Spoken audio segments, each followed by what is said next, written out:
నమస్తే, నేను మీ కిషోర్ కుమార్. ఈ వీడియో మీరు మొదటిసారి మన ఛానల్లో చూస్తున్నట్టయితే దయచేసి ఈ ఛానల్ని సబ్స్క్రైబ్ చేయండి.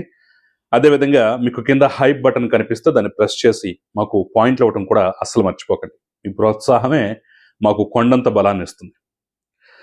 సో తిరుమల తిరుపతి కల్తీ లడ్డుకు సంబంధించి ఆల్రెడీ సిట్ యొక్క ఫైనల్ ఛార్జ్ షీట్, అందులో పేర్కొన్నటువంటి అంశాలు, కల్తీ ఎలా జరిగింది ఏంటి అనేటటువంటి వివరాలు స్పష్టంగా చూసిన తర్వాత ఆ అంశాలను ఒక్కసారి తిరగేసిన తర్వాత మీ అందరికీ వచ్చిందో లేదో తెలియదు, కానీ నాకైతే ఒక కొత్త అనుమానం వచ్చింది.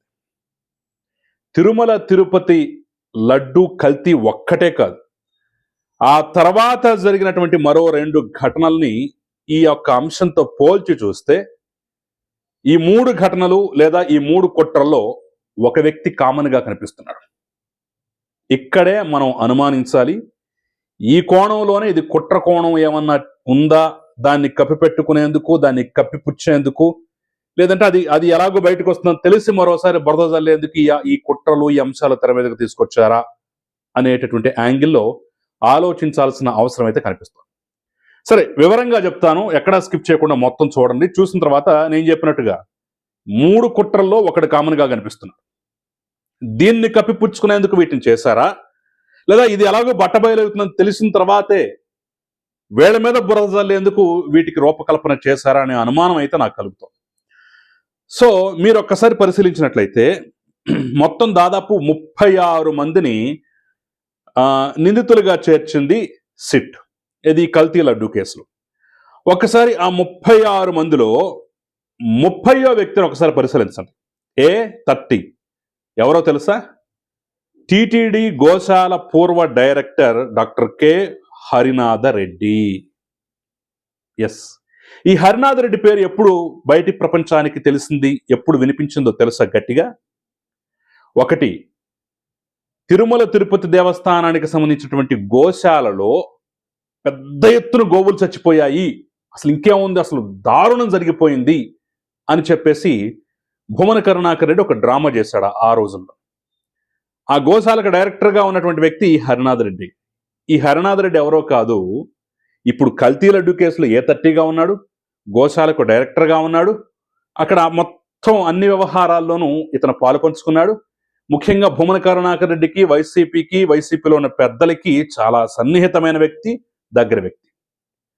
సో ఈ హరినాథ రెడ్డి పేరు మొదటిసారి ప్రపంచానికి తెలిసింది, లేదంటే మొదటిసారి అందరి నానింది ఆ గోవులు చనిపోతున్నాయి, గోవులు చనిపోయాయి, 100 గోవులు అసలు 3 నెలల్లోనే చచ్చిపోయాయో లేదంటే 1 నెలలోనే చచ్చిపోయాయని చెప్పేసి ఆ రోజుల్లో పెద్ద ఎత్తున కొన్నాళ్ల పాటు బర్నింగ్ టాపిక్గా నడిచింది కదా ఆ సందర్భం. ఆ తర్వాత కట్ చేస్తే అంతకన్నా ఘోరమైన ఒక అంశం జరిగింది. వైకుంఠ ఏకాదశి సందర్భంగా వైకుంఠ ద్వార దర్శనానికి టికెట్లు ఇస్తున్నటువంటి సందర్భంలో ఎప్పుడూ లేనిది, చరిత్రలో ఎప్పుడూ లేనిది, తిరుమలలో ఈ టికెట్లు అంటే తిరుమలకు సంబంధించి ఆ టికెట్లు తీసుకునే సందర్భంలో తిరుపతిలో తొక్కేసలాట జరిగి దాదాపు 6 చనిపోయారు. సబ్జెక్టు కరెక్షన్, 8 మందో చనిపోయారు. దానికి ఈ హరినాథ రెడ్డే కారణం. ఈ హరినాథ రెడ్డి అనేటువంటి వ్యక్తి నిర్లక్ష్యం వల్ల, ఇతను కావాలని చేయడం వల్ల ఇదంతా జరిగిందని చెప్పేసి ఈఓ చైర్మన్ వంటి వాళ్ళు ఆరోపణలు చేసినటువంటి క్రమంలో విచారణ చేసి తన సస్పెండ్ కూడా చేశారు. బహుశా ఇంకా ఆ సస్పెన్షన్ ఎత్తివేయలేదు అనుకుంటున్నాను, సబ్జెక్టు కరెక్షన్. అంటే మీకు ఇక్కడ 3 సందర్భాలు అతని పేరు వస్తుంది. నంబర్ 1, ఆల్రెడీ ఇప్పుడు తాజాగా సిట్టు కల్తీ లడ్డు కేసులో A30 నిందితుడిగా తన చేర్చింది. నంబర్ 2, గోవుల మరణానికి సంబంధించినటువంటి అంశం అని చెప్పేసి పెద్ద ఎత్తున గోవులు చచ్చిపోయాయని చెప్పేసి ఒక డ్రామా క్రియేట్ చేసిన సందర్భంలో ఇతనే ప్రముఖ పాత్ర పోషించాడు. అసలు చనిపోయింది వీళ్ళ టైంలో కాదు, గతంలో ఆ రోజుల్లో వైసీపీ హయాంలో జరిగింది. ఎక్కడెక్కడో గోవులు చచ్చిపోయినటువంటివి ఆ యొక్క సీసీటీవీ ఫుటేజెస్, ఫోటోలు తీసుకొచ్చి హరినాథ్ రెడ్డి సాయంతోనే ఈ భూమన కరుణాకర్ రెడ్డి డ్రామా చేస్తున్నాడని చెప్పేసి అప్పుడే ఆరోపణలు వచ్చాయి. నంబర్ 3, తొక్కెసలాట సందర్భంగా భక్తులు చనిపోవడానికి కారణాల్లో ఇతను కూడా ఒకడని చెప్పేసి ప్రభుత్వం ఇతను సస్పెండ్ చేస్తుంది. అంటే 3 కేసుల్లో ఇతను ప్రధానంగా కనిపిస్తుంది. ఇక్కడే అనుమానం వస్తుంది. ఒక్కసారి మనం ఆ డేట్ల వారీగా కూడా చూద్దాం. ఒక్కసారి డేట్ల వారీగా చూస్తే ఇంకా క్లియర్గా తెలుస్తుంది. 2024 కరెక్ట్ గుర్తుపెట్టుకోండి, 2024 సెప్టెంబర్ 19న ఈ కల్తీన ఇష్యూ బయటపడింది. చంద్రబాబు నాయుడు ఆయన ఒక సందర్భంలో మాట్లాడటం కానివ్వండి, ఆ తర్వాత అసెంబ్లీలో మాట్లాడటం కానివ్వండి, ఎన్డీడీబీ రిపోర్ట్ని చూపించడం కానీ, నేను ఏదో ఊరికి మాట్లాడలేదు, ఊరికి ఆరోపణలు చేయట్లేదు, ఇదిగో రిపోర్ట్ అని చెప్పేసి ఎన్డీడీబీ రిపోర్ట్. ఎవరు మాట్లాడినా ఆ రిపోర్ట్ ఆధారంగా చేసుకుని, ఆ రిపోర్ట్ని బేస్ చేసుకుని మాట్లాడారు తప్ప ఎవరో మేమేదో చూసాము, మేమేదో దగ్గరుండి పరిశీలించాం, టెస్ట్ చేసామని ఎవరు అనలా. ఎన్డీడీబీ రిపోర్ట్లో చాలా క్లియర్గా ఉంది, విశ్వసనీయమైన రిపోర్ట్ అది, విశ్వసనీయమైన సంస్థ అది, కాబట్టి దాన్నే కోట్ చేశారు. సో 2024 సెప్టెంబర్ 19వ తారీఖుని కల్తీనే ఇష్యూ బయటపడితే ఆగమేఘాల మీద 15 రోజులు కూడా గడవక ముందే ఆ పిటిషన్ వేసి, ఈ పిటిషన్ వేసి, సుబ్రహ్మణ్య స్వామి అంతటి వాడి దీంట్లో రంగంలో దిగి మొత్తానికి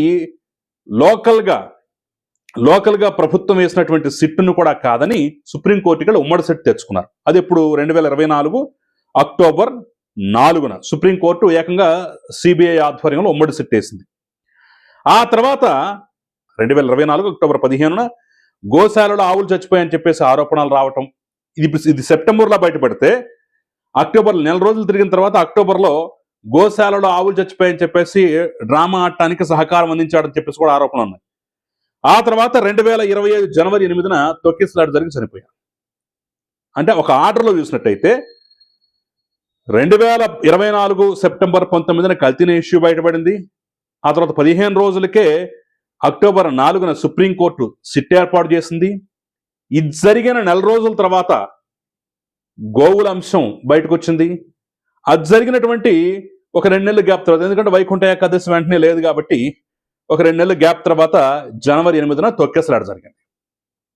ఇందులో ప్రధానంగా ఈ 3 అంశాల్లోనూ, అంటే కల్తీనే అంశాల్లోనూ, అదేవిధంగా గోశాలలో గోవులు చనిపోవడం అనేటువంటి అంశాల్లోనూ, తొక్కేసలాట అంశాల్లోనూ, ఈ 3 చోట్ల హరినాథ్ రెడ్డి పాత్ర ప్రమేయం ఉన్నట్టుగా అయితే చాలా స్పష్టంగా తెలుస్తుంది. ఆల్రెడీ సిట్ ఒక దాంట్లో ఇతన్ని నిందితుడిగా కూడా చేర్చేసింది.